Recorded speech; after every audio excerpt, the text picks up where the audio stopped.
Good day mga palalabs. So ito po ang aking youngest ay gusto kong mag-prepare ng food.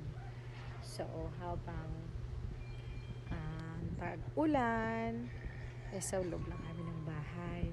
Ngayon, naisipan niya na kumain ng dinner pero wala po kaming lutong ulam. So sabi niya mag-prepare daw siya ng food for himself. So tignan natin kung matuto ba talaga. Ayan, wala pong laman ng ref namin kasi hindi pa nakagrocery. So, ngayon, eto, nag-start na siya. Marunong na mag-crack. First time niya actually yan. Ayan. Tapos, tinignan niya kung tama ba na ilagay niya ba lahat.